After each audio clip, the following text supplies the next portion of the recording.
Welcome to our first self-publishing mastery talk.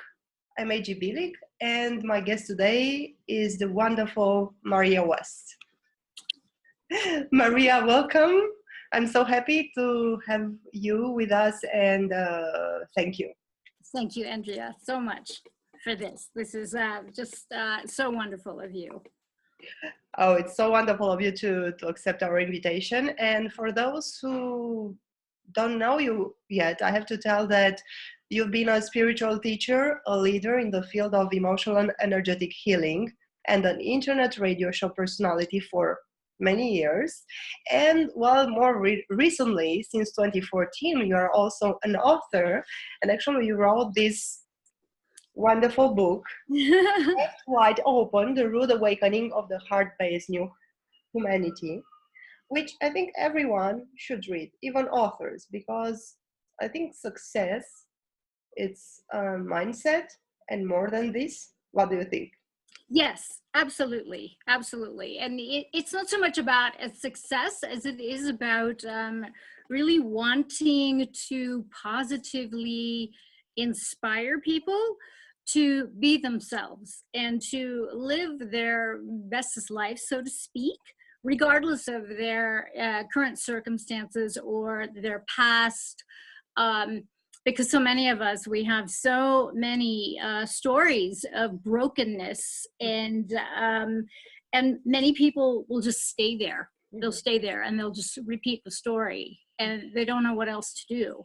So the book really came out of my personal work with, not just my own journey, but the journey of all the other handholding that I've done with my clients and with my students, and just with even strangers who are looking for some kind of relief, some kind of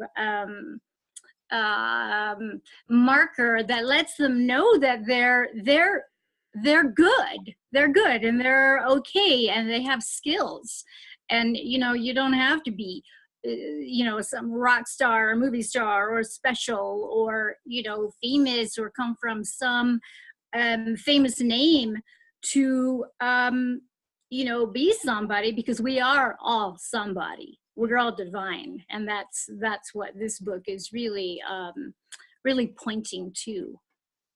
Yeah. So in 2014, your soul told you that you must write this book. Well, I started writing the book in 2005, actually. Wow. And it took a long time, mostly because, it wasn't so much that it was like the writing part of it wasn't all that hard.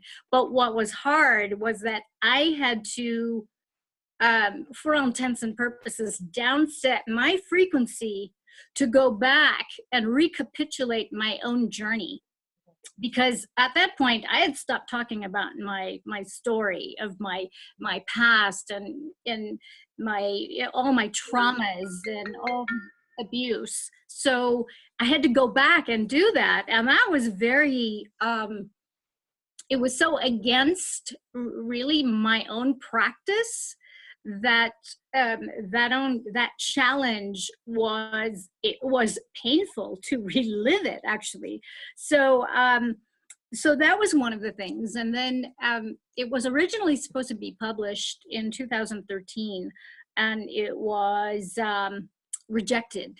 And so what I had to do is I had to really go back to myself and figure out, okay, what's going on here? Why do I have to, why is this happening? Am I doing something wrong? And really what I needed to do is I needed to go back, put back all the things that I'd taken out of it to please the publisher. And I ended up doing a self-publishing thing with iUniverse. And it was a program that I had bought many years ago, and I forgot about it because I moved on from that, and it was a program where you can, at any point, if you wanted to, you could take it up, and I forgot about it. And it was like I was, going through my email, and I'm going, oh my God, I bought this.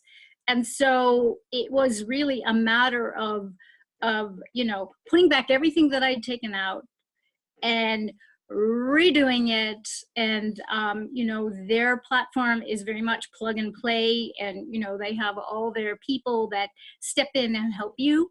And so finally, when it happened, it was such a relief. And then what happened for myself is that my personal life actually exploded and disintegrated, which allowed me to like live true to the title of my book. You know, am I going to be effed wide open, or am I going to allow myself to be effed over by this experience? And what it did is that it just allowed me to kind of really walk my talk.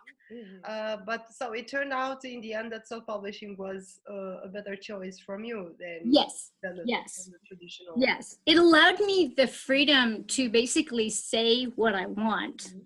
Because my experience was, you know, had I gone the other way, it would not have sounded like me at all.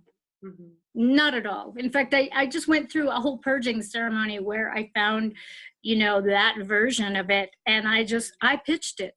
You know, it went into recycling. It's like, you know, that's just, it was so incongruent to me.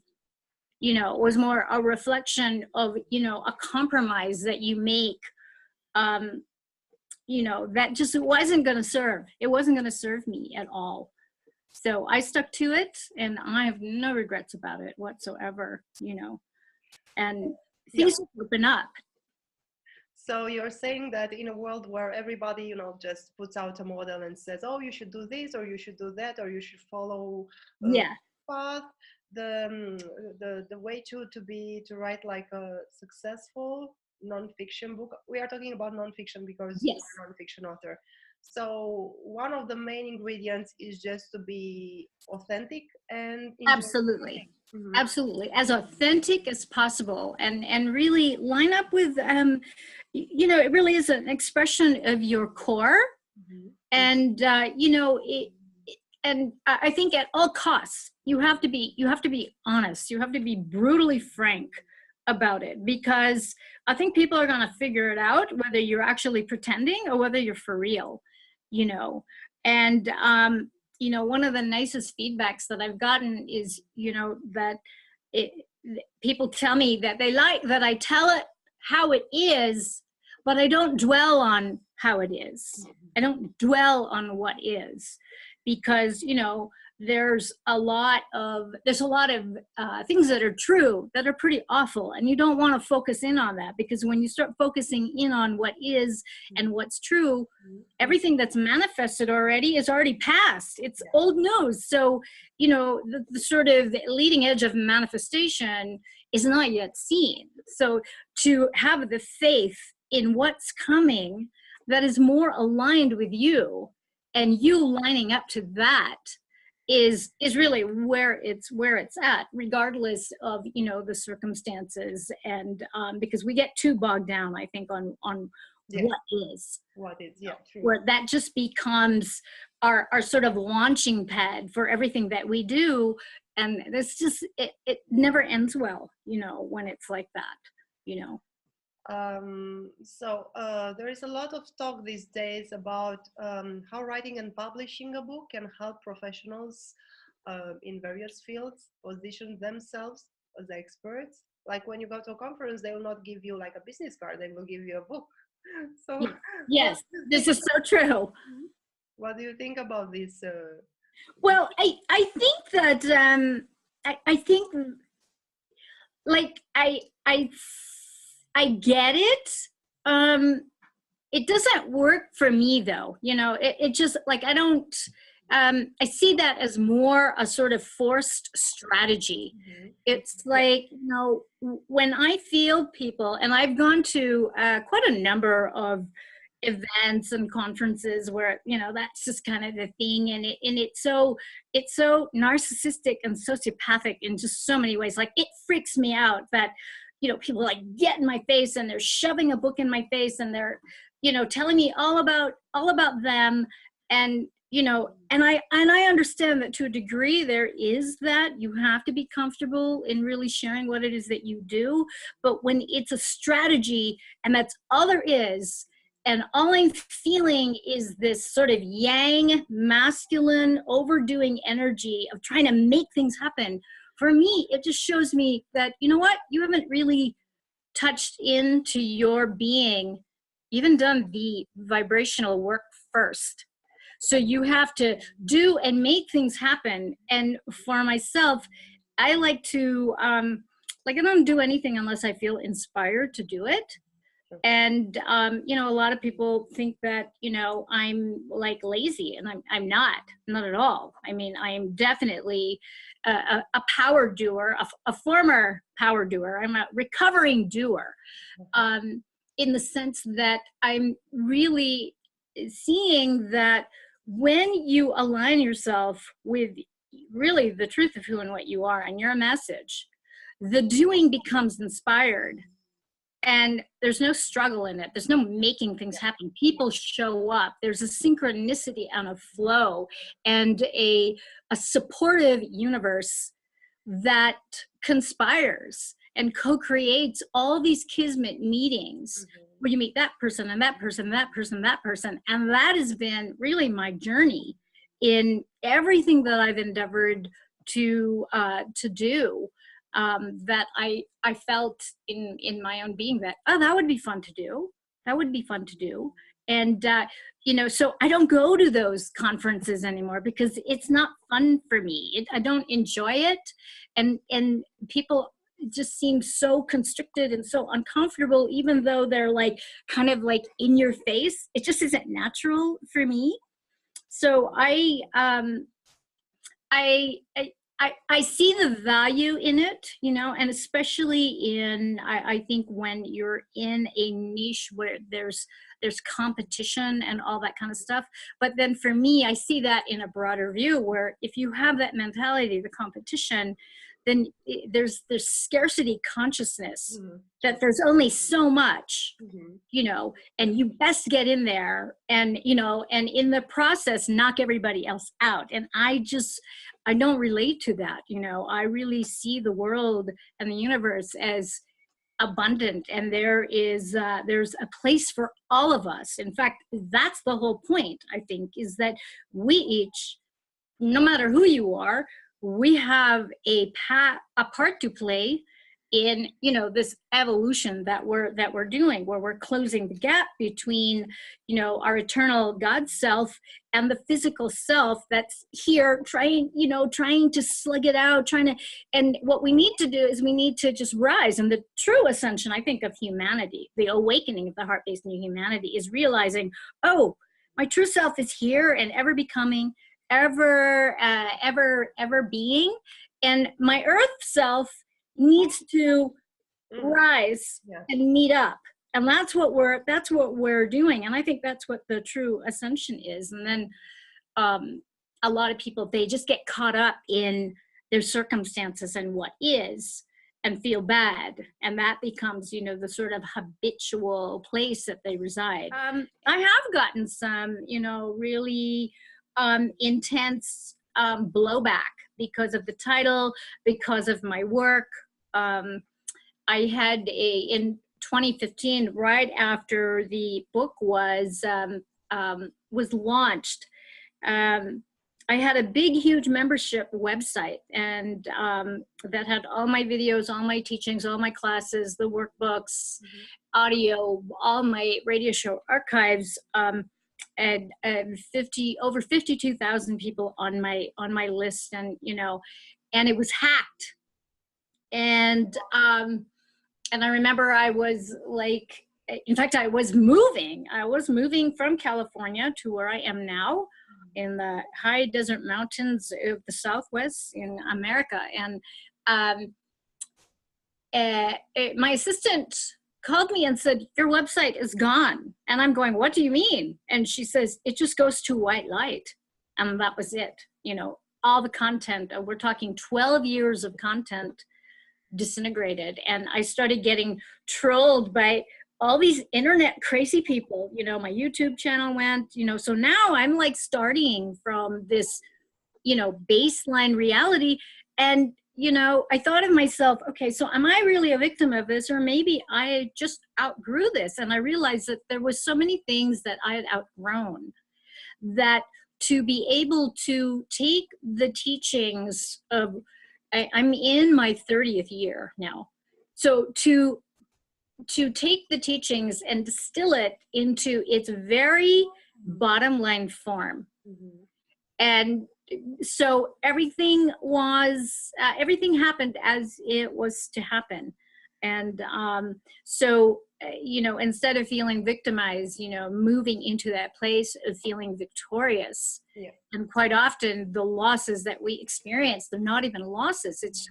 It's just clearing the decks, making space. Because what I have found in terms of manifestation is that the universe actually abhors a vacuum. So when you clear the space, everything that's been waiting to come into your life, it actually comes in. And there's a momentum that allows things to, happen for you in ways that are like surprising and delightful and magical. And you mentioned drama earlier, and so in my book, I choose Love, A Journey from Fear to Love. I write that I don't believe in dramas. I don't use this word. They are just life events that we Yes. in a certain way. Yes. So forget about dramas, people, because you have the power to change your life anytime. And Absolutely. And I think that's part of the, there's such a mind control in terms of language as well. I mean, it's my belief that language was actually part of a mind control program to get people to forget about their intuitive, that we actually can communicate very clearly with one another psychically, using our intuition, and rather than using words. And so when you look at languages, and just the millions and millions and millions of dialects and languages, it would be very easy to move to get caught up in misunderstanding, just the little nuances that change the meaning of a phrase or the meaning of a word, and therefore, creating conflict, unwittingly doing so. So that's a good point. Very good point. Writers, they are, I think, more aware than other people about the words, because they need to know how to use those words to convey the right message in their book. So words are very, very important. Yes. Okay, so we are not talking about dramas, because dramas, they only exist in our mind, in our head. Yeah, it's just a label. It's just another label. Yeah, but since we are on a self-publishing mastery talk today, so let's get back to it a little bit. And there are challenges in being a self-published author. That's for sure. So what were your biggest challenges, and how did you overcome them? I think my biggest challenge is, there's two. So my biggest one had to do more about the marketing aspect of it. And because and it dovetails with the second one, because my friends are like, they think you publish a book and you should be going on tours and on and on. And little do they know that if you self-publish, independently publish your book, you are in essence responsible for that. You're responsible for the finances of that. You're responsible. So I made a decision that, okay, I'm doing this and I'm going to be financially responsible for my marketing events, for everything, my advertising, my, there's websites, there's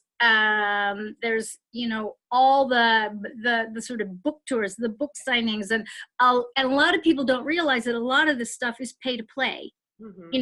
People don't give stuff to you, although that is a possibility, if you can align yourself to the frequency of getting picked up by like-minded, like-hearted people who are really that is their thing, is to pick up an independent author and really nurture them in the directions that they need to with their own expertise. And so I actually have a number of offers to take me, to handhold me through another process, because the challenge has been that when you invest like tens and tens and tens and tens of thousands of dollars, and then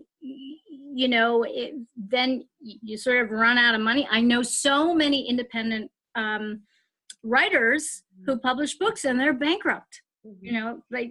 They can't, they can't support it, and there's no support that's coming in. So there needs to be a game plan. So the game plan of exposure and showing up with the invitations, and being able to be on like social media. I'm on a learning curve right now. There are many things that I haven't done because I didn't know. And so I'm learning by contrast. It's like, oh, okay, I should have a professional page on Facebook. Who knew?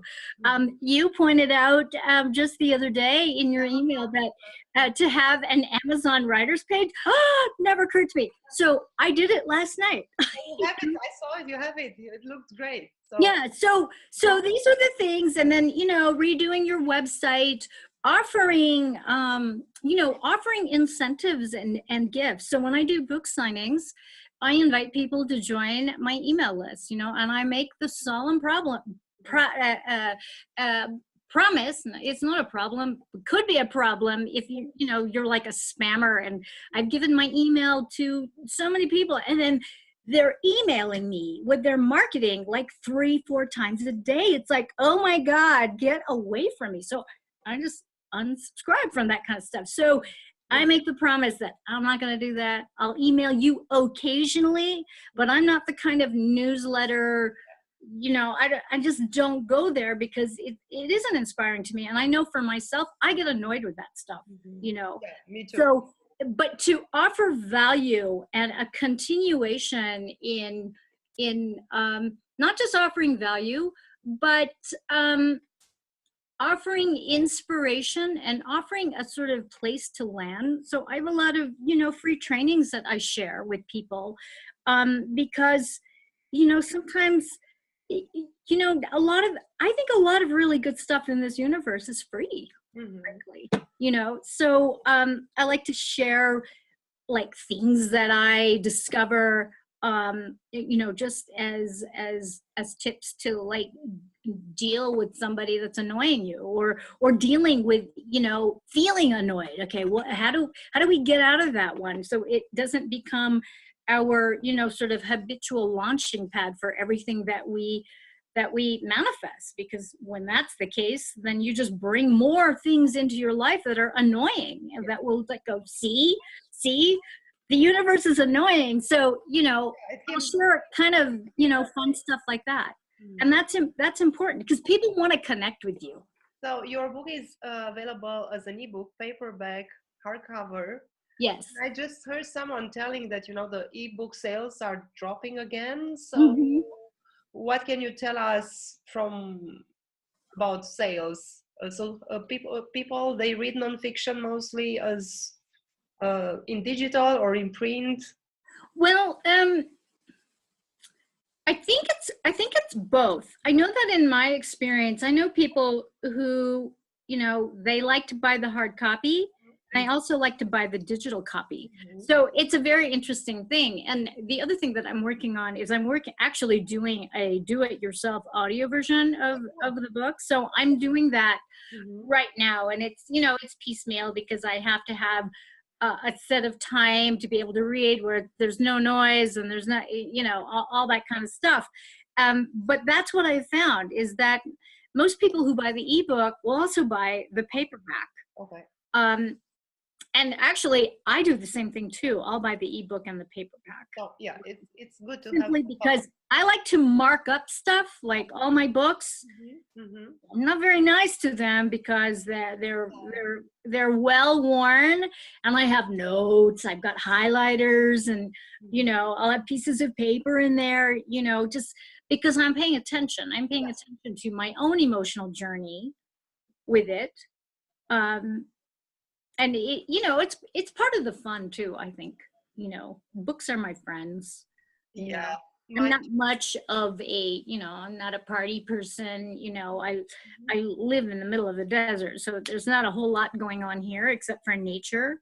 Or when I go into town to get supplies, that's when I interact. So it's great that way. So there's a balance. Yeah. But yeah, books are my friends. We met at the LA Book Festival, so our readers already, I think they've read the article, so they know you from the article. And just in terms of sales and marketing, how did this experience help you as an author? Well, it may be a little too early to tell, but I met quite a number of people, such as yourself, who are, generous and enthusiastic in really, sharing their own story and their own resources, and inviting me to do an interview, to do a blog post, to do I met someone at the airport actually when I was going back and at LAX, and it was so cute. He was a very handsome man, young man. I think I saw the picture. Yeah, so you saw the picture on the Facebook, and so he has a friend who reads a book a day, and does these videos on YouTube, and that reviews it. So there's been a follow-up there. And I met someone who in fact, I have an appointment. We have an appointment for a meeting to talk about possibilities of where to take this next, because, my platform in iUniverse, it's only a marketing thing. So, the whole point is to be seen. Is to generate interest, is to invite and magnetize perhaps some other publishing house to take over. And so that's in the works. And I just trust that whatever's coming, it's going to be good, because it's always good. Yeah, it's always good. Yeah. I mean, when I met you, I was just like, who is this beautiful woman? And I was just like gushing and going, oh my God, she's so amazing.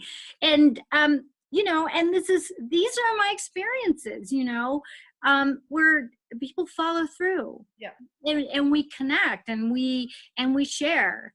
And it's fun. And this is the community. This is the global community, because when it comes to books, it's like, I know that I'm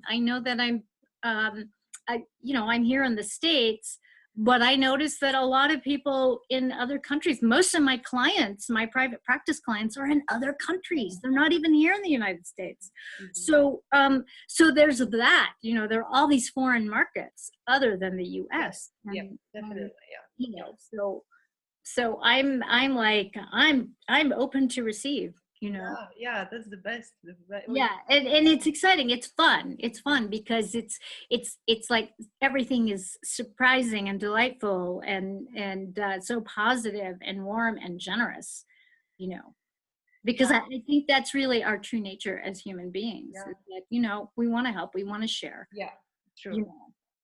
And we can notice this when in times of distress, people, they come together and they help each other. So yes, it shows, absolutely. This is our true nature, no matter what the media shows us on TV or newspaper. Oh yeah, I haven't looked. I don't have a TV. I haven't had a TV in like years and years and years.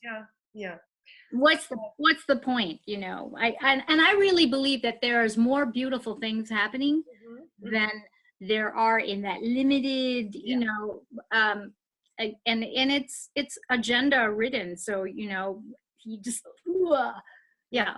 I don't push up against it. You know, when I see something that's like really offensive or awful, you know, I just take note of it, and, you know, I'm launching a different reality in like my displeasure of it, you know, but I don't dwell on it. You know? Line myself up with, you know, what really feels good to me, what is really, what's exciting and fun, and, you know, very heartfelt. I have one last question about self-publishing, because I've noticed that many authors, they focus their efforts for launching their book, and then, you know, they forget, they don't do anything about marketing, book marketing. But then, so here you are, the book published in 2014, and so we are in 2017, and you are still promoting your baby. Yes. So that's yeah, I think it's an ongoing thing. I don't think you stop necessarily. I think it's an ongoing thing.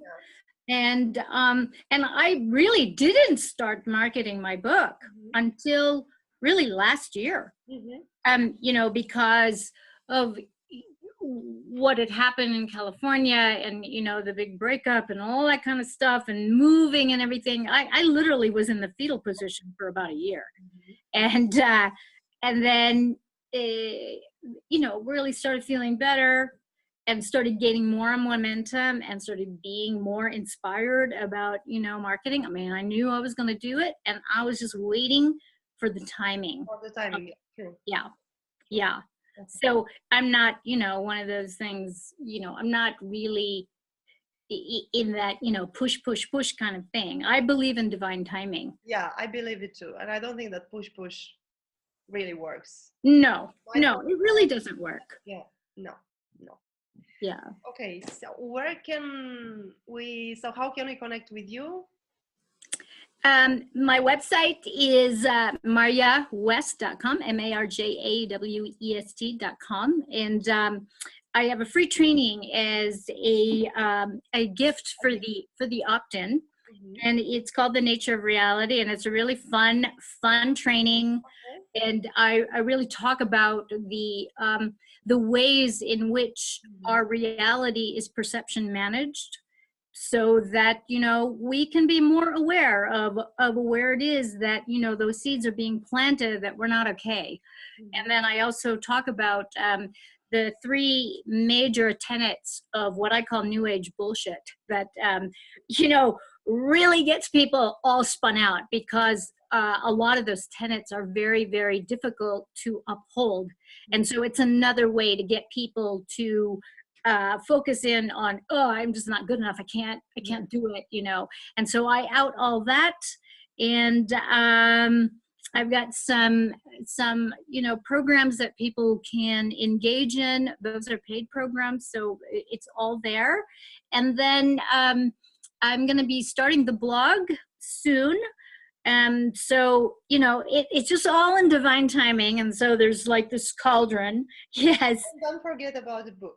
And the book, you can find me on Amazon.com under the title Eft Wide Open, the Root Awakening of the Heart-Based New Humanity. And you can find me on the Facebook too. I will have a professional page, but you can find me there on my personal page. I'm very engaging. I try to be as funny as possible and as positive as possible.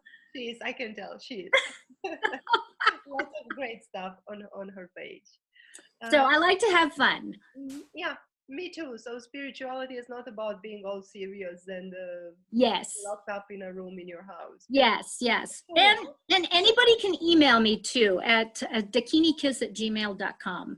DAKINIKISS@gmail.com. And I'm very engaging. People email me all kinds of like really fun, wacky things. And I've made a lot of friends that way, you know, because some people don't join the Facebook and they don't, you know, they're not into it, you know, so it's good. So one last message for our nonfiction authors who are watching us now.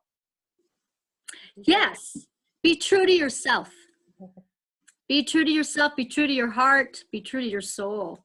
and it'll all work out. It always does, you know. So and just really trust that everything works out for you. Thank you so much, Marya West. Thank you, Andrea.